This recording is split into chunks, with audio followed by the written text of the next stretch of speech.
அப்படின்னு சொல்லிட்டு கோவப்பட அந்த பொண்ணு இங்க பாருங்க இது லீ குரூப்போட ஒரு பெரிய ஜுவல்லரி ஷாப். இங்க இருக்கக்கூடிய நகைகள் எல்லாமே ரொம்ப காஸ்ட்லியானது. உங்களை மாதிரி ஆட்களுக்கு எல்லாம் எடுத்து காமிச்சு என்னுடைய டைத்தை நான் வேஸ்ட் பண்ண முடியாது அப்படின்னு சொல்லிட்டு இருக்கேன். அவரோட ரொம்ப டென்ஷன் ஆயிராரு. இங்க பாத்தீங்களா ஒரு கிராமே வந்து 7000 ரூபாய் வரும். கிட்டத்தட்ட நீங்க கேக்குற அந்த கோல்டு காப் எல்லாம் வந்து பாத்தீங்கன்னா 50000 ரூபாய் வரும். உங்ககிட்ட இருக்கா அப்படின்னு சொல்லி கேட்க அந்த அம்மாவும் இன்னைக்கு 50000 வருமா, இனிங்க வாங்க போயிடலாம் இங்க இருந்து அப்படின்னு சொல்லி அவரை பிடிச்சு இழுத்துட்டு இருக்கு. அவரும் கவலைப்படாதமா நான் தான் இருக்கேல அப்படின்னு சொல்லிட்டு தங்கிட்ட இருக்கக்கூடிய அந்த பிளாக் கலர் கார்டை எடுத்து காமிக்கிறாரு. இதை பாத்தீங்கன்னா அந்த பொண்ணு ஷாக் ஆயிரா. என்னடா இந்த கார்டு இவர்கிட்ட எப்படி இருக்கு அப்படின்னு சொல்லி யோசிச்சுட்டு இருக்க. பக்கத்துல நின்றுட்டு இருக்க அவரோட ஒய்ஃபோ இங்க நீங்களும் ஏர் கண்டிஷனர் ரிப்பேர் பார்க்கக்கூடியவர், உங்ககிட்ட எப்படி இந்த கார்டு வந்துச்சு அப்படின்னு சொல்லி கேட்க அவரோ இவ ஒருத்தி அடிக்கடி அதையே சொல்லிட்டு இருக்கா அப்படின்னு சொல்லி மனசுக்குள்ள நினைச்சு புலம்பிட்டு இருக்க.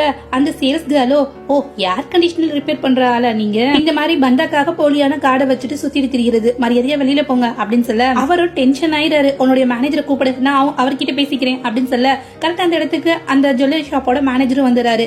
என்ன இங்க சத்தம் அப்படின்னு கேட்க சார் இந்த மாதிரி 2 பேர் வந்து டைத்தை வந்து வேஸ்ட் பண்ணிட்டு இருக்காங்க அப்படின்னு சொல்ல திரும்பி பார்த்தா நின்றுட்டு இருக்குது அந்த கம்பெனியோட ஓனர். சார் நீங்களா அப்படின்னு சொல்ல அவரை கண்ணை காமிச்சிட்டு எதுவும் காட்டிக்காத அப்படின்னு சொல்ல அந்த சேல்ஸ்கார பார்த்துட்டு ஏய் கஸ்டமர் கிட்ட இந்த மாதிரி தான் நடந்துக்குவியா என்ன, நம்மளுடைய குரூப்புக்கு எவ்வளவு பெரிய மதிப்பு இருக்கு வெளியில, நீ இந்த மாதிரி நடந்துக்கிட்டேன்னு வச்சுக்கோமே நம்மளுடைய ரெப்புடேஷனே போயிடும் அப்படின்னு சொல்லிட்டு சாரி சார் மன்னிச்சிருங்க சாரி மேடம் அப்படின்னு சொல்லிட்டு பொண்ணு நடந்துக்கிட்டா இல்லையா அதுக்கு பதிலா நீங்க என்ன வேணா எடுத்துக்கோங்க, அதை நாங்க உங்களுக்கு ஃப்ரீயாவே கொடுத்துறோம் அப்படின்னு சொல்ல பக்கத்துல நின்றுட்டு இருக்க அந்த பணக்காரோட ஒய்ஃபோ இது ஃப்ரீயா கொடுக்குறீங்களா அப்படின்னு சொல்லி சந்தோஷப்பட்டு இருக்காங்க. ஆமா மேடம் எங்களுக்கு இது பெரிய விஷயமே கிடையாது, எங்களுக்கு கஸ்டமரோட சாட்டிஸ்பேக்ஷன் தான் ரொம்ப முக்கியம் அப்படின்னு சொல்லிட்டு அவங்க ஆசைப்பட்ட அந்த தங்க காப்பியை எடுத்து கொடுத்துற அந்த பணக்காரரோ பக்கத்துல இருக்கக்கூடிய அந்த பிரேஸ்லெட்டையும் எடுத்து வைங்க அப்படின்னு சொல்றாரு.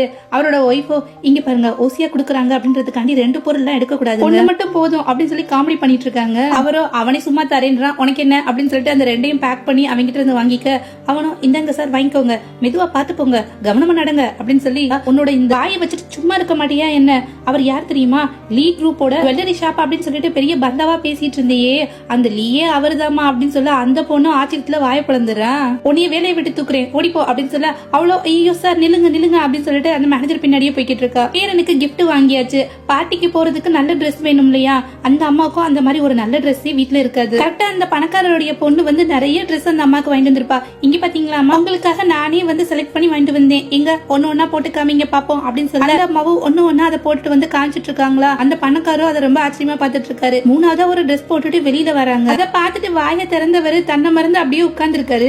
பொண்ணும் அப்பா போதும் தயவு செஞ்சு வாய முடுங்க அப்படின்னு சொல்ல இந்த ட்ரெஸ் உண்மையிலேயே நல்லா இருக்குதா, ஆனா இதோட விலை எவ்வளவுமா அப்படின்னு சொல்லி பாக்குறாங்க. கிட்டத்தட்ட 70000 ரூபாய் போட்டிருக்கு. இன்னது 70000 ரூபாயா அப்படின்னு சொல்லி ஆச்சரியப்பட அந்த பணக்காரரோட பொண்ணு வேகமா ஓடி போய் அந்த பிரைஸ் டாக கிழிச்சிட்டு இது ரோட்டு கடையில போட்டிருக்கக்கூடிய ரொம்ப சீப்பானதுமா, ஆனா விலை மட்டும் சும்மா இந்த மாதிரி அதிகமா போட்டிருப்பாங்க அப்படின்னு சொல்ல அவங்களும் சந்தோஷப்பட்டுட்டு இப்ப கிஃப்ட் எல்லாம் எடுத்துட்டு தன்னுடைய பேரனை பாக்கிறதுக்காக போயிருந்தாங்க. பார்த்தா அந்த பணக்காரரோ அந்த குட்டி பையனோட பிறந்த நாளைக்கு ஏதாவது ஒரு பெருசா கிஃப்ட் கொடுக்கணும் அப்படின்னு சொல்லிட்டு அந்த கம்பெனிக்கு கிட்டத்தட்ட $30 மில்லியன் ஒருத்தருக்கக்கூடிய ப்ராஜெக்ட கொடுக்க அதை சொல்றதுக்காக அவரோட ரைட் ஹேண்ட் மாதிரி ஒருத்தர் இருப்பாரு, அவர் அனுப்பிச்சு விட்டுருப்பாரு. அவரை பார்த்தோன்னே இந்த மொத்த குடும்பமும் வாங்க வாங்க நீங்களா என்னுடைய பேரோட பர்த்டேக்கு நீங்க வந்தது எங்களுக்கு ஒரு மிகப்பெரிய விஷயம் தெரியுமா உட்காருங்க அப்படின்னு சொல்ல அவரோ அதுக்கெல்லாம் நேரம் இல்ல எனக்கு ஒரு மீட்டிங் இருக்கு, உங்களுக்கு ஒரு குட் நியூஸ் சொல்ல போறேன், கம்பெனிக்கு ஒரு மிகப்பெரிய ப்ராஜெக்ட் வந்து லீசட் கொடுத்திருக்காரு அப்படின்னு சொல்ல மொத்த குடும்பமும் சந்தோஷத்துல குதிச்சிட்டு இருக்கு. சரி அப்புறமா நம்ம மீட் பண்ணலாம் அப்படின்னு சொல்லிட்டு அவர் அங்க இருந்து கிளம்பிடுறாரா. பையனும் என்னாச்சு என்னுடைய அம்மாவை இவ்வளவு நேரம் காணோமே அப்படின்னு சொல்லிட்டு இருக்க. பக்கத்துல நின்றுட்டு இருக்க மருமகளோ உங்க அம்மா கிட்ட இவ்வளவு பெரிய ஹோட்டலுக்கு வரணும்னு வச்சுக்கோங்களேன் ஒரு நல்ல ட்ரெஸ் பண்ணிட்டு வரணும்னு சொல்லிருக்கணும், அடிக்கடித்தனமா வந்திருப்பாங்க, வெளியில இருக்கக்கூடிய செக்யூரிட்டி வந்து உள்ளுக்குள்ள விடாம துரத்தி விட்டுருப்பாங்க அப்படின்னு சொல்லிட்டு இருக்கான். பின்னாடி இருந்து நான் கரெக்ட் டயத்துக்கு வந்துட்டேனா அப்படின்னு சொல்லிட்டு ஒரு குரல்.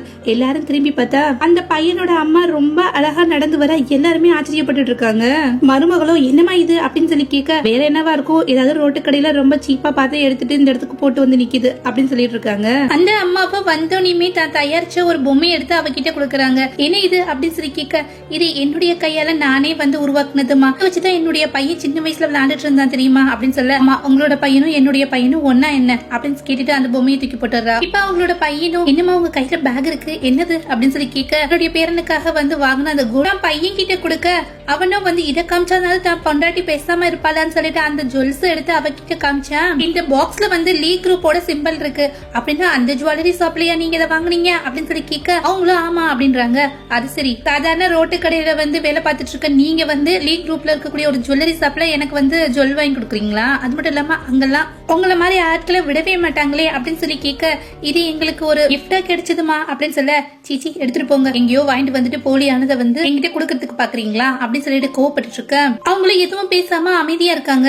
இப்போ சாப்பிடறதுக்காக உட்கார்ந்தா நம்ம பணக்காரரோ அவரோட ஒய்ஃப் சந்தோஷப்படணும் அப்படின்றதுக்காண்டி நிறைய காஸ்ட்லியான ஃபுட்டு எல்லாமே அங்க வர வச்சு அவங்களுக்கு கொடுக்க, அதை பார்த்துட்டு மொத்த குடும்பமே ஆச்சரியப்படுது. அது மட்டும் இல்லாம அங்க கொண்டு வந்து வைக்கிற ட்ரிங்க்ஸ் மட்டுமே பல லட்சம் ரூபாய் மதிப்புள்ளது. பரவாயில்லையே, நம்மளுக்கு ஒரு ப்ராஜெக்ட் கொடுத்தது மட்டும் இல்லாம நம்மளோட பேரன் பிறந்தனால கௌரவிக்கிறதுக்காக இந்த மாதிரி ஃபுட் எல்லாம் வர வச்சிருக்காரு அப்படின்னு சொல்லிட்டு மொத்த குடும்பமும் சந்தோஷப்பட்டு இருக்கு.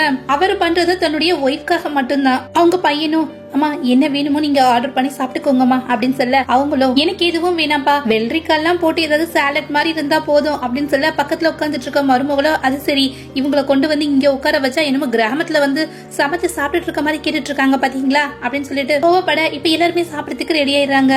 அந்த அம்மாவோ பக்கத்துல இருக்கக்கூடிய டிஷ் ஒண்ணுல வந்து கைய வைக்கிறாங்களா. உடனே மருமகளோட அம்மாவுக்கு கோபம் வந்துருது.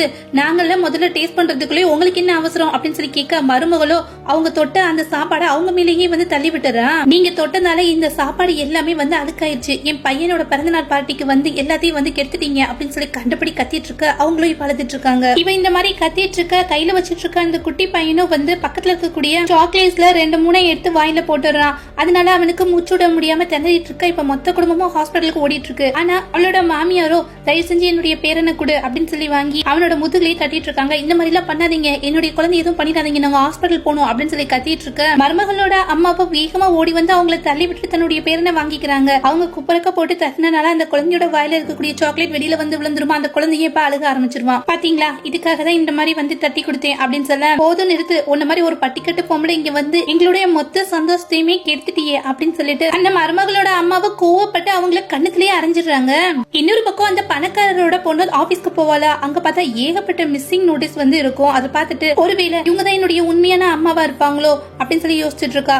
அப்ப அவளுக்கு ஒரு விஷயம் ஞாபகம் வருது. அவங்க அம்மாவோட கையில வந்து ஒரு பர்த் மார்க் இருக்குமா, அதே மாதிரி இவங்களோட கையிலயும் இருக்கான்னு சொல்லி நான் உடனே பார்த்தாகணும் அப்படின்னு சொல்லிட்டு பர்த்டே பார்ட்டிக்கு போயிருப்பாங்க இல்லையா, அந்த ஹோட்டலுக்கு அவங்கள பாக்கிறதுக்காக ஓடி வரா. இன்னொரு பக்கம் அந்த பார்ட்டிலேயே உங்களோட மருமக உங்களை யாரும் இங்க வர சொல்லி அழுது. அது மட்டும் இல்லாம உங்களை மாதிரி ஒரு கெட்ட ஆளை நான் பாக்குறதுக்கு விரும்பவே இல்ல, செக்ரட்டரிய கூப்பிட்டு இவங்களை வந்து கழுத்தை படிச்சு வெளியில தள்ளுங்க அப்படின்னு சொல்ல, அவங்களும் என்னுடைய மகனும் பேரனும் இங்க இருக்காங்க அப்படின்னு சொல்ல, உங்களோட மகன் உங்களோட பிளட் ஓகே, ஆனா அதை வச்சுக்கிட்டு எந்த உரிமையும் நீங்க கொண்டாடக்கூடாது. இங்க பாருங்க, நானும் என் பையனும் முக்கியம் அப்படின்னா இருங்க, அப்படி இல்லைன்னா உங்க அம்மா கூட நீங்க போகலாம், நான் உடனே உங்களை டிவோர்ஸ் பண்ணிடுறேன் அப்படின்னு சொல்லி மிரட்ட, இப்படி தன்னுடைய ஒய்ஃபை வந்து அடிச்சு அவங்க கீழே தள்ளி விட்ட விஷயம் வந்து அந்த பணக்காரருக்கு தெரிய வருது. எவ்வளவு தைரியம் தான் என்னுடைய பொண்டாட்டி கீழே தள்ளுவாங்க அப்படின்னு சொல்லிட்டு வேகமா அதை பாக்கிறதுக்காக அந்த இடத்துக்கு வராரு. இன்னொரு பக்கம் அந்த பணக்காரரோட பொண்ணும் இது தன்னுடைய உண்மையான அம்மா தான் அப்படின்றத கண்டுபிடிக்கிறதுக்காக அந்த ஹோட்டலோட வாசலுக்கு வந்துடுறாங்க. லீ குரூப்போட ரைட் ஹேண்ட் மேன் இருப்பார் இல்லையா, அவர் அந்த இடத்துல அந்த பொண்ணு பார்த்துட்டு மேடம் நீங்களா அப்படின்னு சொல்லி மரியாதை பண்ணிட்டு இருக்க.